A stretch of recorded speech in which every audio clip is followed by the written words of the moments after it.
Bienvenidos a Crónica Lonares Dizon. Yo soy Irving Sun. Escúchanos en tu plataforma favorita. Y si quieres tener acceso preferente, dale al botón de membresías en YouTube y ahí encontrarás audios exclusivos para miembros de este canal. Y sin más ni más, ¿qué tal si comenzamos?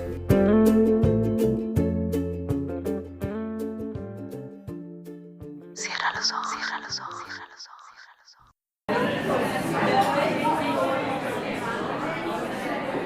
El cerebro humano se desorienta por cualquier cosa con tanta facilidad y tan a gusto que hay que estar muy agradecidos a la evolución porque nos ha dado la posibilidad de conducir vehículos, bueno, al menos de vez en cuando, ¿no? Finalmente, la naturaleza se esfuerza por enriquecer nuestro entorno con ilusiones ópticas y sustancias químicas que llevan nuestra percepción más allá de lo que es razonable. Si surgen ratones blancos, ahí donde nadie diría que los hay, eso se llama una alucinación. Los alucinógenos o sustancias que producen alucinaciones no llevan el nombre adecuado, ya que se limitan a cambiar la percepción de lo que existe en el entorno, de tal modo que, si hay ratones blancos, hacen surgir unos de colores. Esta es la razón por la que algunos expertos abogan por que se cambie el nombre de estas sustancias llamándolas psicodélicas, es decir, sustancias que hacen que se manifieste el alma. Pero mientras no esté claro si el alma tiene realmente pelo y cuatro patas, nos quedaremos en principio con la denominación de alucinógenos, ¿vale? Entonces, tales sustancias están contenidas no solo en varios cientos de plantas y en muchos hongos, sino también en algunas especies de sapos y peces. En cualquier caso, no se conoce hasta ahora la existencia de piedras alucinógenas.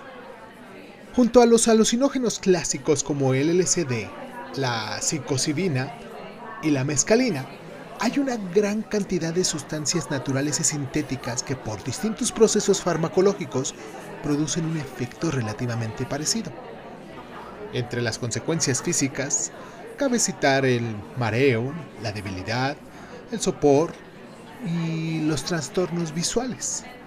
Ahora bien, la percepción se transforma de tal modo que no se puede confiar en los colores y las formas que se ven, y se pueden producir sinestesias, es decir, una percepción de, por ejemplo, sonidos de colores u olores cuadrangulares. A esto se añade la sensación de estar soñando, una percepción del tiempo, en parte dramáticamente modificada, y en casos extremos, la impresión de que toda la personalidad del individuo se diluye como un terrón de azúcar en el café.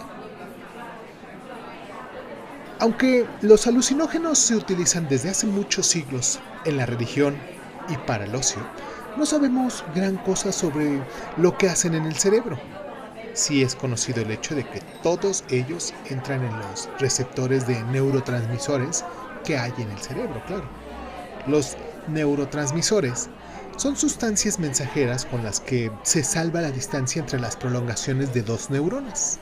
En lugar de estas sustancias, son los alucinógenos los que se conectan y se comportan como mensajeros que han olvidado su cometido, que abren las cartas y escriben otras cosas distintas, totalmente distintas en este caso, con una caligrafía desfigurada, por decirlo todo esto de algún modo, Pero desde la década del año de los 70s se han realizado algunos avances en la identificación de los receptores competentes, pero aún no se han investigado muy a fondo el modo en el que llega mediante este procedimiento a los efectos antes mencionados.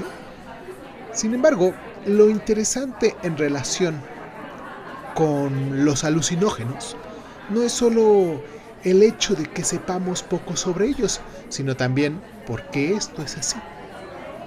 Después de que Albert Hofmann en 1943 descubriera accidentalmente el LSD, llegaron 2 décadas fructíferas en las que aparecieron varios miles de publicaciones científicas sobre el modo de actuación y las posibilidades de utilización de los alucinógenos. Desde mediados de la década de 1960, empeoró de manera drástica la fama de estas sustancias en la prensa, en buena medida porque su consumo creció hasta convertirse en un fenómeno de masas. Y la medida de las dosis de LSD que podían conseguirse en la calle eran entonces unas 10 veces mayor que en la actualidad. En consecuencia, los consumidores eran sometidos a un menudo lavado completo con centrifugado incluido. Además, los políticos estadounidenses sospechaban la existencia de una relación entre el creciente consumo de drogas y las nuevas costumbres de sus ciudadanos, que de repente llevaban el pelo largo, quemaban banderas y decían que eran homosexuales. A lo largo de la década de 1960, se regularon ante todo en Estados Unidos y de una manera cada vez más estricta los alucinógenos más consumidos y finalmente, en el año 1970, se decretó una prohibición total. La mayoría de los países occidentales siguieron la misma pauta más o menos voluntariamente. Los especialistas tuvieron que decidir si a costa de la carretera científica continuaban investigando los alucinógenos o preferían cambiar de este tema de forma discreta.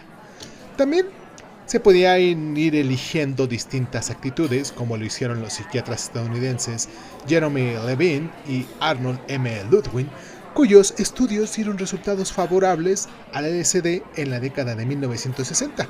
Pero, tras el cambio que se produjo en la opinión pública, llegaron a conclusiones críticas con respecto a las mismas sustancias. A mediados de la década de 1990, además, se concedieron autorizaciones para nuevos estudios, pero luego la investigación sobre alucinógenos cobró de nuevo algo de impulso. Hoy en día se acepta como algo seguro que los alucinógenos de uso corriente ni producen daños en los distintos órganos ni llevan a una dependencia física o psiquiátrica. Esta difícil situación explica también por qué en las últimas décadas se ha investigado tan poco con personas y tanto con ratas. Esto es seguramente menos fatigoso que llevar a cabo experimentos con seres humanos, porque las ratas no están todo el tiempo haciendo risitas y hablando de Dios. El problema es que las ratas tampoco pueden dar información sobre cómo es el efecto de las drogas. Con respecto a la mayoría de los alucinógenos sintéticos que se conocen actualmente, sí existen datos precisos sobre sus efectos, y esto se debe a que su descubridor, el químico estadounidense Alexander Shulgin, los comprobó mediante una larga serie de experimentos que realizó consigo mismo y describió los resultados. Además, los animales que se utilizan en el laboratorio, a diferencia de muchos seres humanos, no se prestan de buena gana a tomar alucinógenos si se les da la opción de elegir, a pesar de que no se asustan ante las drogas que no tienen efectos alucinógenos como la cocaína, la heroína, las anfetaminas, la nicotina y el alcohol. Se sospecha, por lo tanto, que hay que tener un cerebro altamente desarrollado para encontrar divertido lo que los alucinógenos desencadenan en el cerebro. Sin embargo, hemos de agradecer a las ratas el conocimiento de algunos datos nuevos sobre los receptores compartidos. Muchas sustancias alucinógenas se parecen en su estructura claramente a la serotonina, uno de los neurotransmisores más importantes de nuestro cerebro. Existen muchos receptores de serotonina diferentes y aunque el efecto alucinógeno probablemente se produce sobre todo mediante la activación del llamado receptor del tipo 2A para la serotonina, no obstante, es un fastidio que precisamente el LSD deje más bien de lado a este receptor, a pesar de que en dosis menores desencadena enormes cambios en la percepción y produce un efecto considerablemente más fuerte que otros alucinógenos. En este caso son probablemente otros los receptores que entran en juego, entre ellos los que lo son para el neurotransmisor llamado dopamina. A aquellos lunares que no podemos comprender del todo cómo estos procesos de los receptores hacen que el cerebro pase de una percepción normal a otro estado de conciencia diferente, estamos en buena compañía, porque a los especialistas les sucede prácticamente lo mismo. Sin embargo, en los últimos años se han registrado ciertos avances. Según estudios recientes, los alucinógenos actúan principalmente sobre los lóbulos frontales y el tálamo, la puerta de percepción, que muchos hablan de eso. Los lóbulos frontales y el tálamo se consideran los lugares más probables en los cuales, tras producirse estímulos exteriores, se genera la conciencia y se construye la realidad, de lo cual se puede incluir que no hay una sola sede de conciencia claramente perfilada en un cerebro. Una explicación sería que los alucinógenos impiden al tálamo seleccionar las informaciones que nos llegan en masa.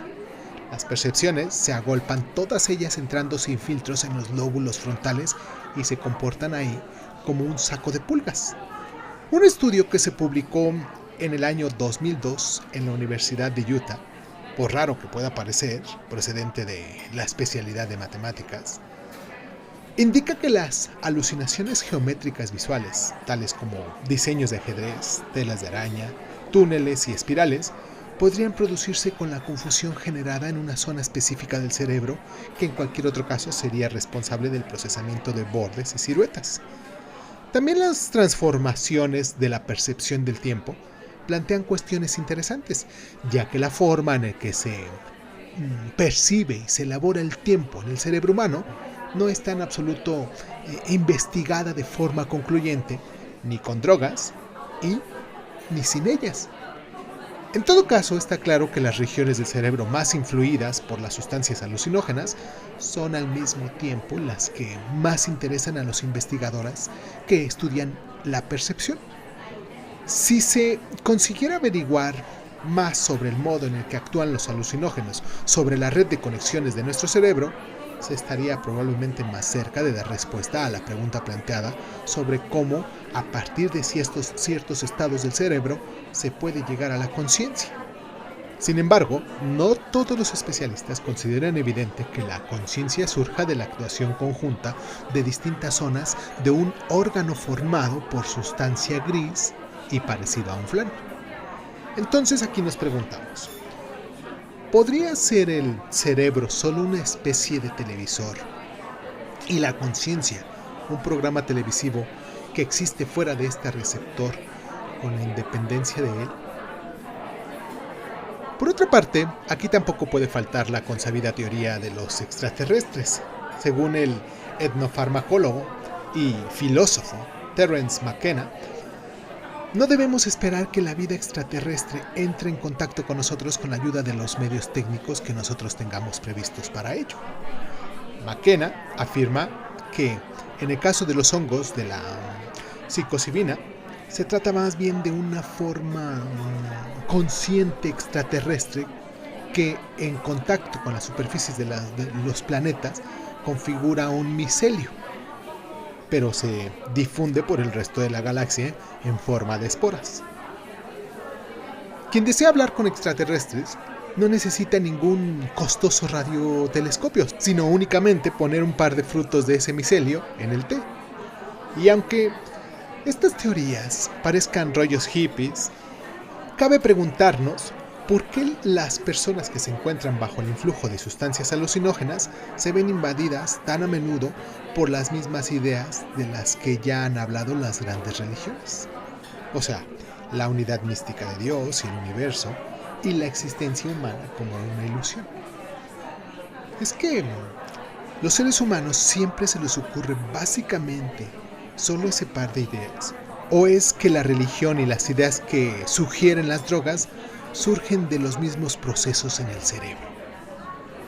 El neurólogo y etólogo Roland Griffiths, a propósito de un estudio sobre experiencias espirituales bajo el influjo de la psilocibina, realizado en el año 2006 en la Universidad Johns Hopkins, dice lo siguiente: todavía no hemos reconocido datos al respecto, pero hay buenas razones para suponer que las experiencias religiosas profundas se basan en mecanismos similares, con independencia del modo en el que se realicen estas experiencias, mediante ayunos, meditación, control de respiración, privación de sueño, experiencias en la proximidad de la muerte, enfermedades infecciosas o sustancias psicoactivas como la psilocibina. La neurología de la experiencia religiosa se llama actualmente neuroteología y está dando que hablar como nuevo campo de investigación. El estadounidense Herbert Kerber, profesor de psiquiatría y antiguo director de Office of the National Drugs Control Policy, ONDC, con sus siglas en inglés, justificó este estudio ante la prensa de la siguiente manera. Con anterioridad, se había procurado no incluir en la juventud unas ideas absurdas en las que podría haber contribuido ciertas publicaciones científicas. Pero en la era de Internet se dispone de tanta información sobre las drogas y su utilización que un estudio más o menos no podría producir grandes prejuicios.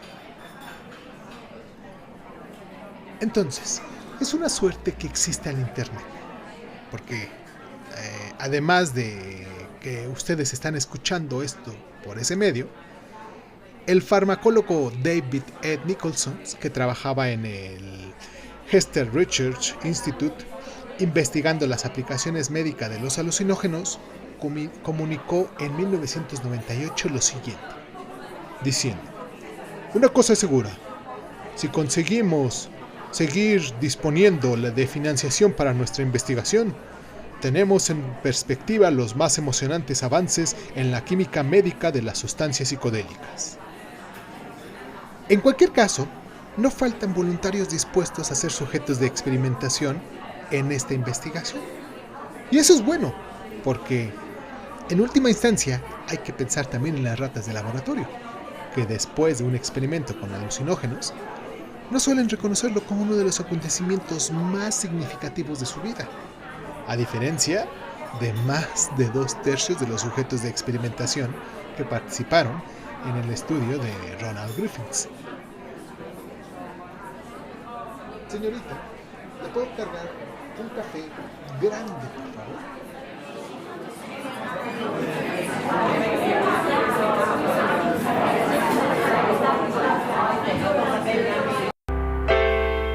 Suscríbete a Crónica Lunares de Zoom en Spotify y otras plataformas de audio y de podcast.